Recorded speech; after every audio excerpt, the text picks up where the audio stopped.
Le coffre à bijoux est une émission de télé-réalité mise en place pour instaurer des mariages d'amour plutôt qu'arrangés entre membres des familles royales des 8 principautés du continent chaldéen. Chaque participant porte le nom d'une gemme et est déguisé par magie. Lueri, qui n'a pas de chance après avoir été vendue par sa famille en faillite aux riches contre Aïsa, se dit qu'elle a une chance d'avoir une vie heureuse avec son nouveau mari.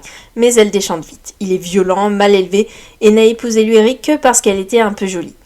Après une nuit de noces complètement ratée, elle décide d'aller voir la collection de son mari dans l'espoir d'y trouver des livres anciens. Mais elle est dégoûtée de ne voir que des espèces mythiques et autres bizarreries empaillées.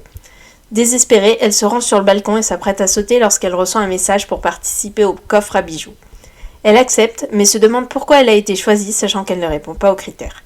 Chouette Lunaire, le producteur, lui explique qu'elle a été choisie pour remplacer et jouer le rôle de Marianne, dont la participation a été annoncée mais qui s'est enfuie avant le début de l'émission.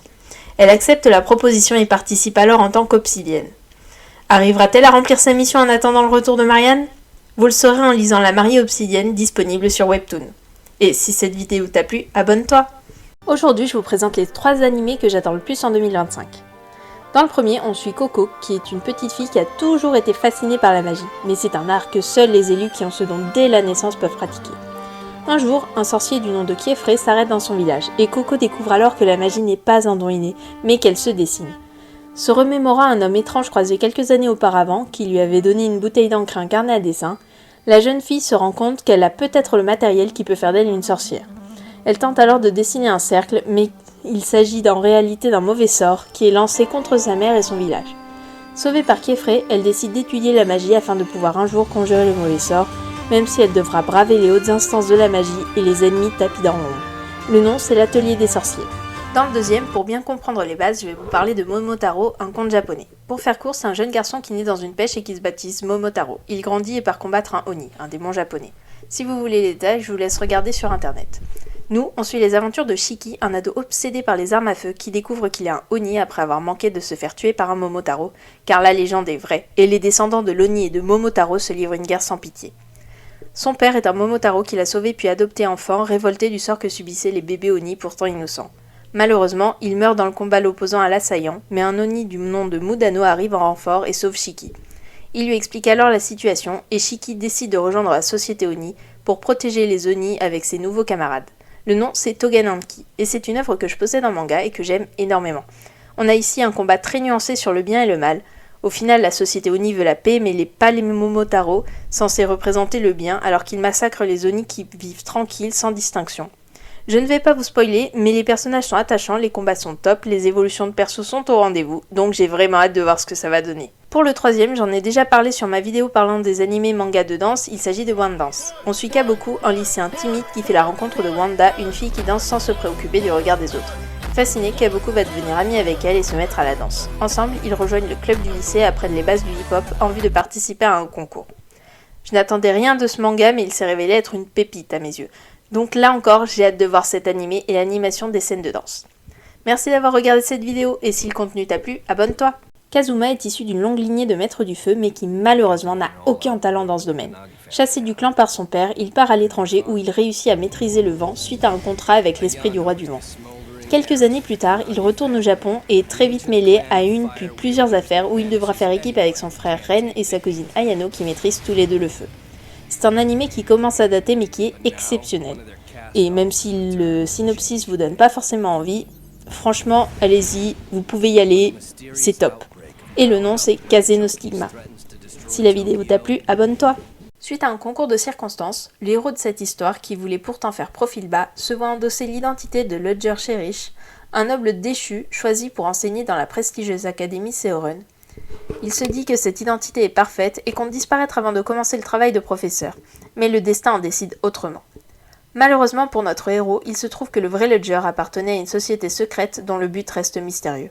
Coincé, il va devoir assumer cette identité sans se faire démasquer par la société ou l'Académie Seoren. Le nom, c'est The Academy's Undercover Professor. Et si cette vidéo t'a plu, abonne-toi. Dans un lointain futur où l'humanité a disparu et où il ne reste de terre qu'une île en forme de croissant, existent des créatures nommées cristaux. Ces cristaux sont immortels et se nourrissent de lumière, mais ils sont aussi constamment attaqués par des Séléniens, qui veulent faire d'eux des armes ou des ornements. Dans ce monde, on suit Phosphophilite, le cristal le plus fragile qui, contrairement à ses camarades, n'a pas encore de tâches prédéfinies, comme les combattants ou les médecins. Elle voudrait combattre, cependant elle est trop fragile. Mais suite à une attaque de Séléniens et devant son insistance, Maître Varja, le doyen, lui donne la tâche d'écrire une encyclopédie. Cette mission lui permettra de rencontrer des cristaux avec lesquels elle n'a pas forcément de contact d'ordinaire, mais également de changer et d'évoluer. Le nom c'est Oseki no Kuni, ou l'ère des cristaux. Et je sais que le résumé ne donne pas forcément trop envie, mais c'est un animé qui avait fait parler à l'époque parce que la CGI 3D était parfaitement réussie. L'histoire est bien, le graphisme est vraiment au top et pour le coup vraiment original. Il rend vraiment hommage aux matériaux de base. Et si la vidéo t'a plu, abonne-toi. 100 fois qu'elle remonte le temps pour se retrouver inlassablement sous le même ciel gris. 100 fois qu'elle ressuscite le jour de ses 17 ans. 100 fois qu'elle meurt de toutes les façons possibles et imaginables. Après avoir traversé 100 ans qu'elle a vécu comme un enfer, Karen ne sait plus comment changer son destin. Et désespérée de trouver enfin le repos, elle décide de faire la seule chose qu'elle ne s'est jamais permise jusqu'ici, tuer. À commencer par tous ceux qui l'ont assassinée dans ses autres vies. Le nom de ce webtoon, c'est Resetting Lady. On a là une histoire avec une réincarnation peu ordinaire, une héroïne peu ordinaire, une vengeance peu ordinaire. Karen est l'incarnation même du désespoir et de la folie, et nous entraîne avec elle dans cette spirale infernale. Si cette vidéo t'a plu, abonne-toi. Otaru Tachibana est une fille qui se fait passer pour un garçon. Elle a aussi un fort sens de la justice, et lorsqu'elle apprend que sa meilleure amie a perdu son argent dans un club d'hôtes, elle y va pour faire un scandale. Elle se heurte alors à Masamune Matsuoka qui lui propose un duel d'airsoft. Otaru accepte, mais n'ayant aucune expérience dans ce domaine, elle perd. Masamune lui propose alors de rejoindre sa team d'airsoft pour rembourser les dégâts qu'elle a causés au club. Otaru accepte et rejoint donc la team de Masamune et de Toru Yukimura, le dernier membre qui est auteur de romans érotiques. Tous les trois vont alors faire des compétitions, mais ses coéquipiers ne doivent surtout pas savoir que Otaru est une fille, sous peine de la renvoyer de l'équipe, suite à des événements ayant eu lieu lors d'un affrontement avec une autre team.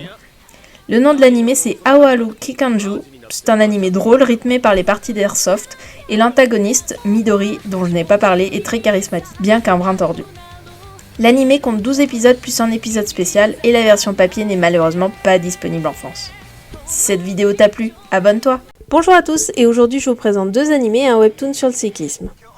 Dans le premier, on suit Onoda Sakamichi, un lycéen otaku qui fait la route quasiment tous les jours jusqu'à Akihabara avec son vélo de grand-mère.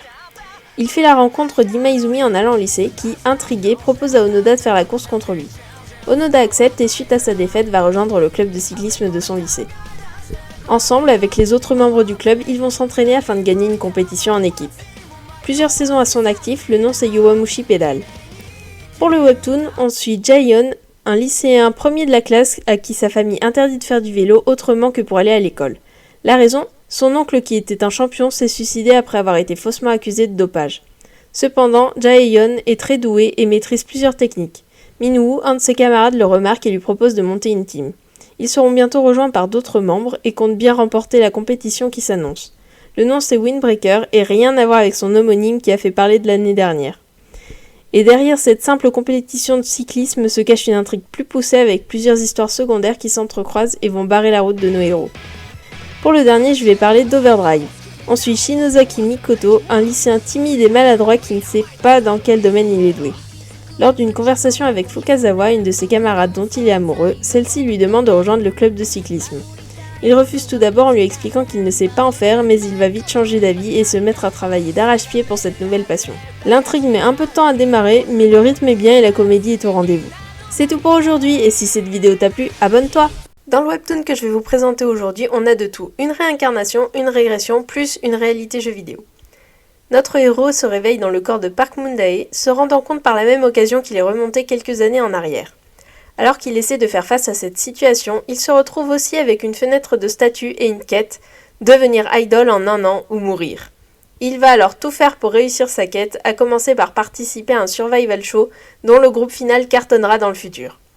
Le nom de ce webtoon c'est Debut or Die, et j'ai beaucoup aimé le principe de faire un monde où le but n'est pas de combattre des monstres mais de devenir idol, avec des caractéristiques et des compétences propres à cet univers. Et si cette vidéo t'a plu, abonne-toi!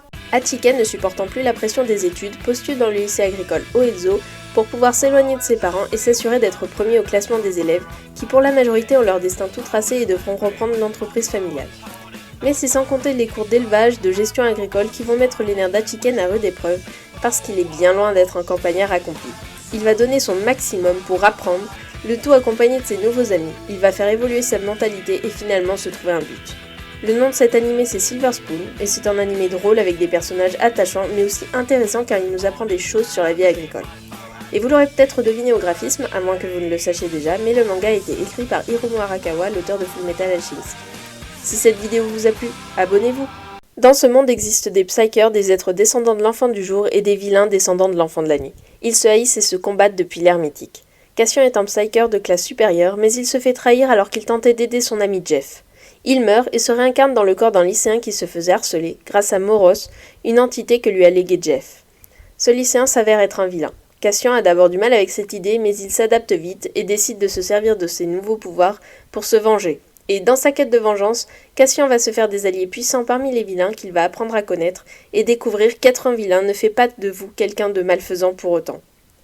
Le nom de ce webtoon, c'est Villain to Kill. Et si cette vidéo t'a plu, abonne-toi! Kyoko est amoureuse de son ami d'enfance Sho pour qui elle ferait tout et n'importe quoi afin qu'il réalise son rêve de devenir une star du show business. Elle cumule 2 boulots et se paie un logement hors de prix où Sho ne vient presque jamais depuis que sa carrière décolle. Un jour, Kyoko lui rend visite à son boulot et découvre tout le mal qu'il pense d'elle. Furieuse, elle se déchaîne et jure de se venger en rentrant à son tour dans le monde du showbiz afin de totalement éclipser la présence de Sho. Un parcours qui ne sera pas de tout repos, d'autant que Tsuru Garen, l'acteur le plus en vogue, connu pour être très doux, la prend en grippe lorsqu'il apprend qu'elle veut faire ce métier par vengeance.